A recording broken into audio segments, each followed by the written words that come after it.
High voltage match Pak Bharat टाकरा। कल पाकिस्तान और भारत की टीमें आमने सामने होंगी। कौमी टीम मैच की तैयारियों के लिए आज दोपहर ट्रेनिंग सेशन करेगी।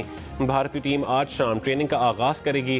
ट्रेनिंग से पहले दोनों टीमों की प्रेस कॉन्फ्रेंस होगी। Chairman PCB Mohsin Naqvi Pak Bharat match से कबल कोलंबो पहुंचेंगे। जराए का कहना है कि chairman PCB Mohsin Naqvi team से मुलाकात के दौरान उनका हौसला बढ़ाएंगे। कोलंबो में अगले 2 से 3 दिन कभी हल्की कभी तेज बारिश का इम्कान है। क्रिकेट के मतवाले पाकिस्तान की जीत के लिए पुरजोश।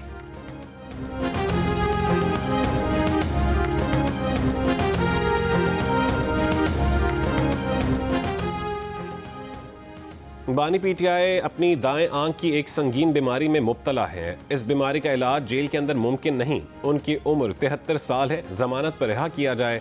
वकील सलमान सफदर ने तोशाखाना 2 केस में बानी की सजा मुअत्तल करके जमानत पर रिहा करने की दरखास्त इस्लामाबाद हाई कोर्ट में दायर कर दी। 190 मिलियन पाउंड केस में सजा मुअत्तल करने का केस जल्द समाअत के लिए मुकर्रर करने की मुतफर्रिक दरखास्त भी दायर कर दी। दरखास्त में कहा गया कि आंख की बीमारी की तशखीस पिम्स के डॉक्टर मोहम्मद आरिफ ने की। डॉक्टर ने करार दिया कि दरखास्त गुजार की दाएं आंख खून के लोथड़े के बायस शदीद मुतासर हो चुकी है।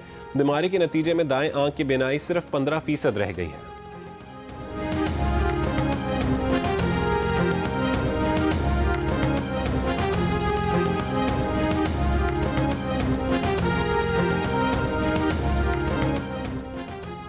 बानी पीटीआई की बहन अलीमा खान का कहना है कि चीफ जस्टिस ने अभी तक इलाज के लिए कोई हुक्म जारी नहीं किया। बानी पीटीआई के जाती मौलिज की मौजूदगी क्यों कबूल नहीं कर रहे?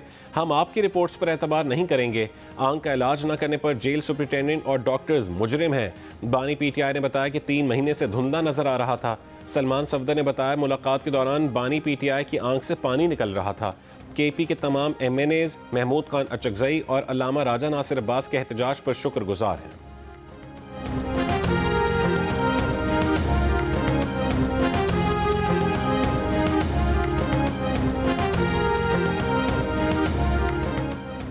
पीटीआई और तहरीक तहफ़्फ़ुज़ पाकिस्तान की क़यादत का धरना पार्लियामेंट हाउस के अहाते में जारी। पुलिस की भारी नफरी पार्लियामेंट के तमाम गेट्स पर तैनात। तर्जुमान तहरीक तहफ़्फ़ुज़ पाकिस्तान हुसैन अख़ुंज़ादा पुलिस के रवैये पर बरहम। कहा कि हम कल से पार्लियामेंट के अंदर महसूर हैं।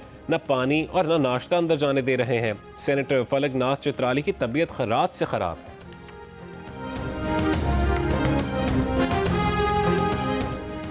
कच्चे का इलाका तकरीबन 100% क्लियर हो चुका। स्टेट की रिट बहाल हो चुकी। कच्चे का इलाका रियासत के अंदर रियासत थी जहां इख्वा बराए तावान की वारदातें होती थीं। डाकू ने खौफ व हिरास की फ़ज़ा कायम कर रखी थी। आज सरेंडर कर दिया। खुशी की बात यह है कि ऑपरेशन में कानून नाफिज करने वाले इदारों का कोई नुकसान नहीं हुआ। पंजाब इस वक्त दहशतगर्दी से पाक सूबा है। वज़ीर आला पंजाब मरीम नवाज़ का लाहौर में कच्चे के ऑपरेशन से मुतालिक इजलास से खिताब।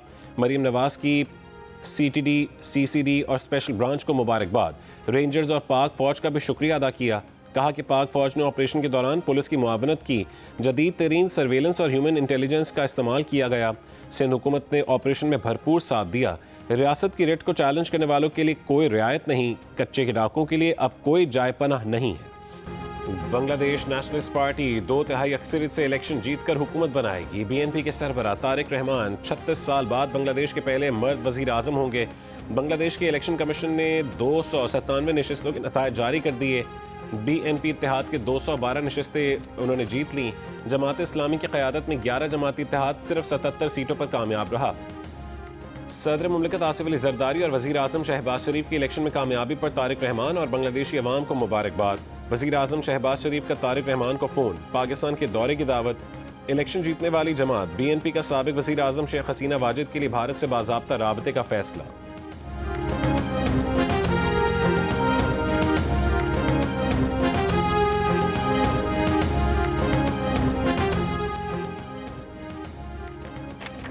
गवर्नर खैबर पख्तूनख्वा फैसल करीम कुंडी का कहने के पहले ही कहा था कि 8 फरवरी को लॉन्ग मार्च नहीं होगा। वो नहीं समझते कि कोई डील हो रही है। बानी पीटीआई का इलाज होना चाहिए। मामलात का हल बातचीत से ही निकाला जाएगा। अगर मसाइल हैं तो वज़ीर आला KP को वज़ीर आज़म से बराह रास्त राबता करना चाहिए। गवर्नर KP ने सरमायाकारों को KP में सरमायाकारी की दावत दी। कहा कि सरमायाकारी की हौसला अफजाई की जाएगी।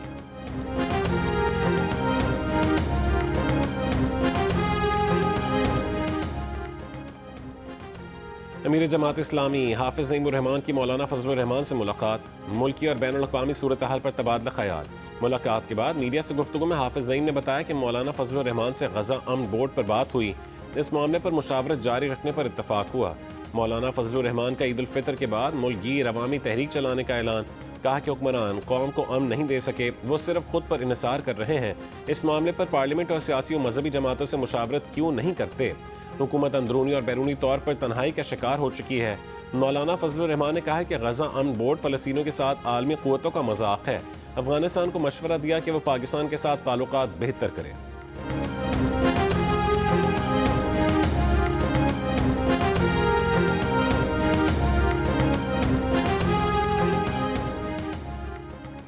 मुल्क भर में यकम रमज़ान मुबारक 19 फरवरी को होने का इम्कान। तर्जुमान सुपारको के मुताबिक नया चांद 17 फरवरी को पाकिस्तानी वक्त के मुताबिक शाम 5:01 पर पैदा होगा। 18 फरवरी की शाम चांद नजर आने के इम्कानात हैं। चांद का हतमी ऐलान रुयत हिलाल कमेटी करेगी। सऊदी अरब में इस्तकबाल रमज़ान की तैयारियां। मक्का मुकरमा में रमज़ान के मुकद्दस महीने के इस्तकबाल के लिए शाहराहों और अहम मकामात पर चरागां। मस्जिदुल हराम में माह शाबान के आखिरी जुमे में 15 लाख से ज़ायद ज़ायरीन की शिरकत।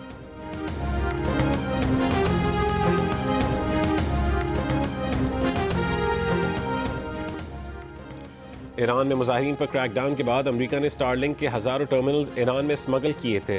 अमेरिकी मीडिया के मुताबिक ट्रंप इंतज़ामिया ने ईरान में बगावत पर लोगों को उकसाने में मुलविस होने की तरदीद की है, मगर शवाहिद से वाज़ेह है कि ट्रंप इंतज़ामिया ने ईरानी हुकूमत मुखालिफ अनासिर के इक़दामात की खुफिया तौर पर मदद की थी और 6000 स्टारलिंक टर्मिनल्स पिछले महीने ईरान स्मगल किए थे ताकि हुकूमत मुखालिफ अनासिर इंटरनेट पर राबता रख सकें।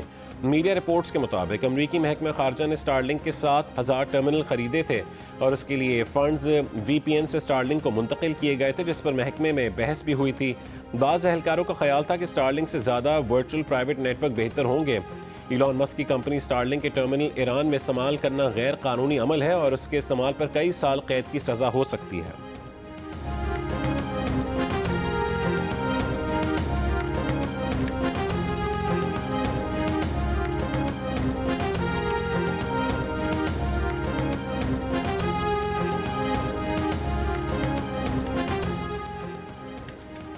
फरीक़ैन के माबैन बतौर हिफाजती तह गज़ा आलमी फ़ोर्स पर एतराज़ नहीं।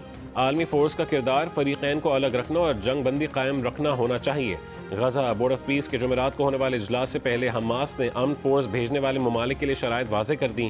कहा कि फ़लस्तीन के दाखिली उमूर में मुदाखलत नाकाबिल कबूल है। आलमी एहलकारों ने मुदाखलत की तो फ़लस्तीनी उन्हें काबज़ीन का मुतबादिल तसव्वुर करेंगे। अमन फ़ोर्स सरहद पर रहे, फ़लस्तीन के सिविल, सियासी और सिक्योरिटी उमूर में मुदाखलत न करे। वाज़ेह रहे कि इंडोनेशिया ने गज़ा अमन फ़ोर्स के लिए 8000 एहलकार भेजने पर आमादगी ज़ाहिर की है। अमन बोर्ड इजलास में फ़लस्तीन में अबूरी हुकूमत, हमास, आलमी अमन फ़ोर्स और मुस्तक़बिल जंगबंदी पर बात होगी। बलूचिस्तान और खैबर पख्तूनख्वा में दहशतगर्दी के वाक़यात हो रहे हैं। सिंध पुलिस ने दहशतगर्दी और जराइम के खिलाफ मौसर कार्रवाइयाँ की हैं। जराइम में कमी और अमन अमान की बेहतरी सिंध पुलिस की कामयाबी है। सिंध पुलिस के बहादुर अफसर और जवानों की वजह से सूबे में अमन कायम हुआ। उम्मीद करते हैं कि सिंध पुलिस ऐसे ही बहादुरी से काम करती रहेगी, कच्चे के डाकुओं का खात्मा करेगी। वज़ीर आला सिंध मुराद अली शाह का कराची में तकरीब से खिताब। कहा कि पुलिस ट्रेनिंग स्कूल्स में हर किस्म की सहूलत मुयस्सर होनी चाहिए। नौजवान जज्बे और लगन के साथ फ़राइज़ अंजाम देंगे।